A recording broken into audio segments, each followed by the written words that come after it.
Hendaklah kita menaruh kepercayaan kepada Allah dan jangan melupakan karya-karyanya. Dalam nama Bapa dan Putra dan Roh Kudus. Amin. Rahmat Tuhan kita Yesus Kristus, cinta kasih Allah dan persekutuan Roh Kudus besertamu dan sertamu juga. Saudara-saudari yang dikasihi Tuhan, pagi hari ini kita bersama-sama menyatukan hati untuk bersyukur atas anugerah Tuhan yang kita terima sampai hari ini. Utamanya anugerah Ekaristi yang boleh kita rayakan.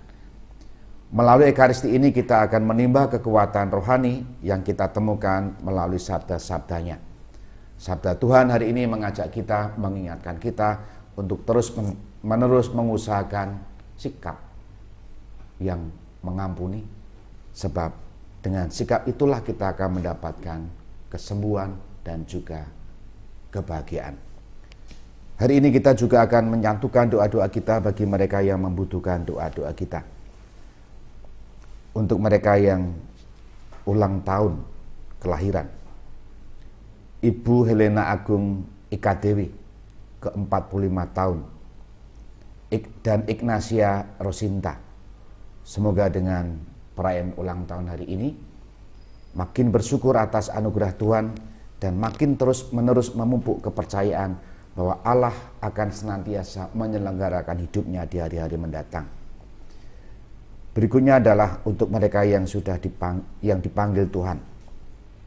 Bapak Sunarwoto hari ini dipanggil Tuhan, lingkungan Monika Maguwo. Dan Ibu Maria Rusmini yang juga telah dipanggil Tuhan.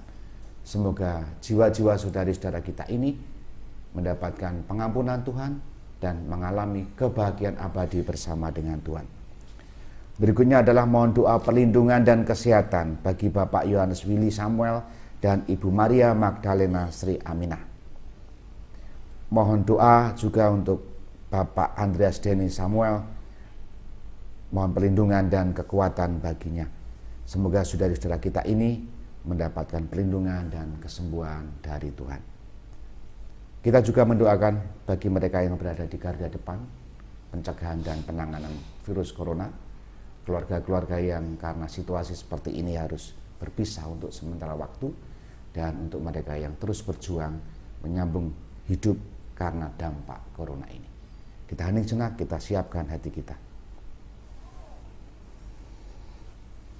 Tuhan Yesus Kristus, Engkau diutus menyembuhkan orang yang remuk redam hatinya.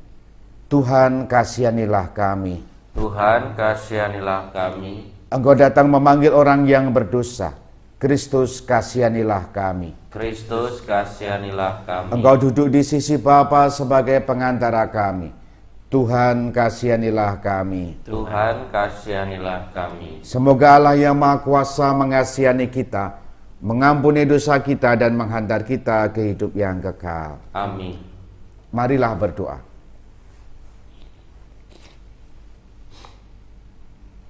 Allah Bapa sumber belas dan cinta kasih, kami mohon berilah kami roh-Mu, agar tak jemu-jemu kami saling mengampuni. Ajarilah kami menaruh belas dan cinta kasih kepada siapapun yang kami jumpai bila mana dan di mana saja. Demi Yesus Kristus Putra-Mu yang hidup dan bersatu dengan Dikau dan Roh Kudus, Allah sepanjang masa. Amin. Pembacaan dari kitab Yehezkiel. Tuhan bersabda kepadaku, "Hai anak manusia, engkau tinggal di tengah-tengah kaum pemberontak. Mereka mempunyai mata tetapi tidak melihat. Mereka mempunyai telinga tetapi tidak mendengar, sebab mereka itu kaum pemberontak. Maka engkau, hai anak manusia, siapkanlah bagimu barang-barang seperti seorang buangan, dan berjalanlah seperti orang buangan di hadapan mereka pada siang hari. Berangkatlah dari tempatmu sekarang ini ke tempat lain, seperti seorang buangan di depan mata mereka. Barangkali mereka akan insaf bahwa mereka adalah kaum pemberontak. Bawalah barang-barangmu itu keluar, seperti barang-barang seorang buangan pada siang hari di depan mata mereka. Dan kau sendiri harus keluar pada malam hari di depan mata mereka, seperti seseorang yang harus keluar dan pergi ke pembuangan. Di depan mata mereka buatlah sebuah lubang, dan keluarlah dari situ. Di depan mata mereka taruhlah barang-barangmu di atas bahumu, dan bawalah itu keluar pada malam gelap. Engkau harus menutupi mukamu, sehingga engkau tidak melihat tanah, sebab aku membuat engkau menjadi lambang bagi kaum Israel. Lalu kulakukan seperti diperintahkan kepadaku. Aku membawa pada siang hari barang-barang seperti perlengkapan seorang buangan, dan pada malam hari aku membuat lubang di tembok dengan tanganku. Pada malam gelap aku keluar, dan di hadapan mata mereka aku menaruh barang-barangku ke atas bahuku. Keesokan harinya turunlah sabda Tuhan kepadaku. Hai anak manusia, bukankah kaum Israel, kaum pemberontak itu bertanya kepadamu, apakah yang kau lakukan ini? Katakanlah kepada mereka, beginilah sabda Tuhan Allah. Ucapan ilahi ini mengenai Raja di Yerusalem dan seluruh kaum Israel yang tinggal di sana. Katakanlah, aku menjadi lambang bagimu. Seperti yang kulakukan ini, begitulah akan berlaku bagi mereka. Sebagai orang buangan, mereka akan pergi ke pembuangan, dan raja mereka akan menaruh barang-barangnya ke atas bahunya pada malam gelap dan akan pergi keluar. Orang akan membuat sebuah lubang di tembok supaya baginya ada jalan keluar. Ia akan menutupi mukanya supaya ia tidak melihat tanah itu. Demikianlah sabda Tuhan. Syukur kepada Allah. Janganlah kita melupakan karya-karya Allah. Janganlah kita melupakan karya-karya Allah. Mereka mencobai dan memberontak terhadap Allah yang Maha Tinggi dan tidak berpegang pada peringatan-peringatannya. Mereka murtad dan berkhianat seperti moyang mereka. Mereka menyimpang seperti busur yang tak dapat dipercaya. Janganlah kita melupakan karya-karya Allah. Ia membiarkan andalannya tertawan, membiarkan kebanggaannya jatuh ke tangan lawan.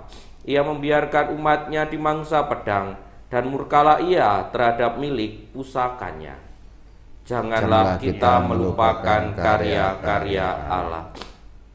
Haleluya, haleluya, haleluya.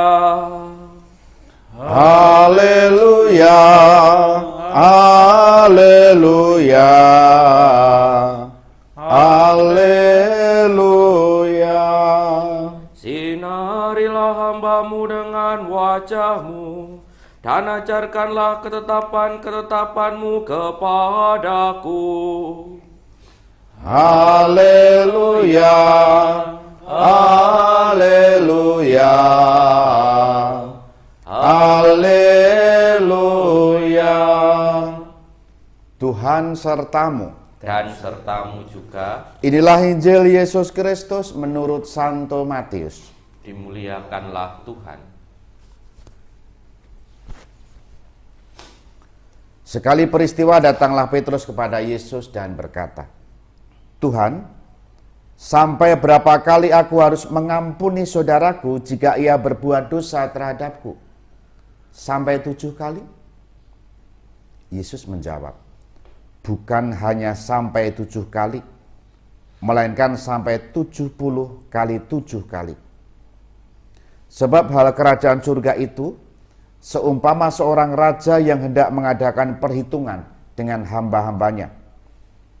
Setelah mulai diadakan perhitungan, dihadapkanlah kepadanya seorang yang berhutang 10.000 talenta. Tetapi karena orang itu tidak mampu melunasi utangnya, raja lalu memerintahkan supaya ia beserta anak istri dan segala miliknya dijual untuk membayar utangnya. Maka bersujudlah hamba itu menyembah katanya, sabarlah dulu, segala utangku akan kulunasi. Tergeraklah hati raja oleh belas kasih akan hamba itu, sehingga hamba itu dibebaskannya dan utangnya pun dihapusnya. Tetapi ketika hamba itu keluar, ia bertemu dengan seorang hamba lain yang berhutang 100 dinar kepadanya. Kawan itu segera ditangkap, dicekik, katanya, bayarlah utangmu. Maka sujudlah kawan itu dan minta kepadanya, sabarlah dulu, utangku akan kulunasi. Tetapi ia menolak dan menyerahkan kawannya ke dalam penjara sampai utangnya dilunasi. Melihat hal itu, kawan-kawan lain amat sedih, lalu menyampaikan segala hal yang terjadi kepada tuan mereka. Kemudian raja memerintahkan memanggil orang itu dan berkata kepadanya, hai hamba jahat, seluruh utangmu telah kuhapuskan karena engkau memohonnya. Bukankah engkau pun harus mengasihi kawanmu seperti aku telah mengasihi engkau? Maka marahlah tuannya dan menyerahkan dia kepada Al-Guju sampai ia melunasi seluruh utangnya. Demikian pula Bapakku di surga akan berbuat terhadapmu jika kalian tidak mengampuni saudara-saudaramu dengan segenap hatimu. Setelah Yesus selesai dengan pengajarannya, berangkatlah ia dari Galilea dan tiba di daerah Yudea di seberang sungai Yordan. Demikianlah Injil Tuhan.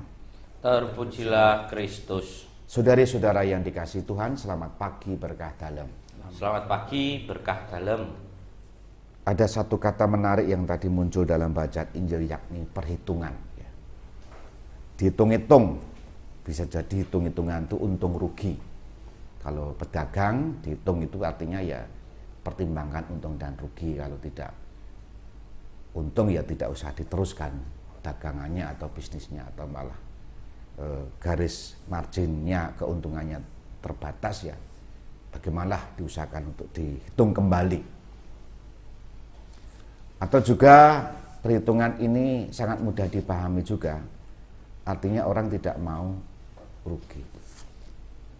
Wong kok hitungan, ya seringkali kita mudah menemukan seperti itu dalam hidup sehari-hari. Dan itu akan tampak terasa sekali kalau sudah mulai membicarakan satu dengan yang lain, lalu komentar-komentar seperti itu muncul. Wong kok hitungan. Hari ini kita menemukan pengalaman dan kenyataan dalam bacaan Injil bahwa dalam bahasa Jawa, Gusti Allah kuwi ora hitungan. Tuhan itu tidak menghitungkan segala sesuatu tentang diri kita. Dalam hal apa? Dalam hal dosa. Kebaikan Allah itu panjang kali luas kali lebar. Hati Allah itu sangat sabar terhadap manusia. Begitu manusia memiliki banyak dosa, kalau manusia memohonnya, Tuhan akan mengampuni. Gambaran yang diwartakan dalam bacaan Injil seperti itu. Maka saudari-saudara yang terkasih, pesannya jelas.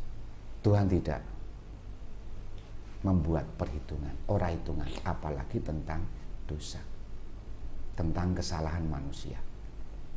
Dalam bacaan pertama tadi mengenai pembuangan juga, Allah terlukai hatinya oleh bangsa Israel, sampai bangsa Israel dibuang lalu kembali lagi, dan bangsa Israel kembali lagi melakukan dosa. Ayat dalam Mazmur tadi sangat menarik. Mereka menyakiti hati Allah dan dengan mendirikan bukit pengorbanan. Allah digambarkan sebagai Allah yang cemburu, Allah yang juga memiliki sakit hati. Karena apa? Perilaku manusia. Tapi Allah sekali lagi kebaikannya panjang kali lebar kali luas, terutama dalam hal terhadap kedosaan manusia. Maka saudara-saudara terkasih, bacaan Injil hari ini menuntun kita pada pertanyaan. Kalau Allah yang begitu baik, pengampunannya tak terbatas tadi, 70 kali 7 kali. Bagaimana dengan kita yang terlalu banyak mendapatkan pengampunan Tuhan, yang terlalu banyak mendapatkan belas kasih Tuhan? Bagaimana hati kita kepada mereka yang melukai hidup kita, yang bersalah kepada kita, yang menjadikan kita lawan, musuh dengannya? Salah satu kunci kebahagiaan, kedamaian hidup kita, ketenangan hidup kita adalah tidak mendendam, Allah lah bukan Allah yang menendam. Bagaimana kita memiliki sikap yang sama seperti Allah, dan itu butuh rahmat. Maka hari ini saya mengajak saudara-saudara mendoakan mereka yang bermusuhan dengan kita, yang pernah melukai hati kita, yang pernah membuat hati kita kecewa. Doa Bapa kami yang hampir tiap hari kita doakan mendapatkan maknanya di situ. Kita mohonkan mereka yang pernah melukai hati kita, dan kita mohon rahmat supaya kita tidak memperhitungkan, tidak hitungan, sehingga kita juga lepas bebas mendapatkan kedamaian. Yang mampu mengampuni adalah orang yang sehat rohaninya. Dimuliakanlah Yesus yang dulu hidup, sekarang dan selama-lamanya. Amin.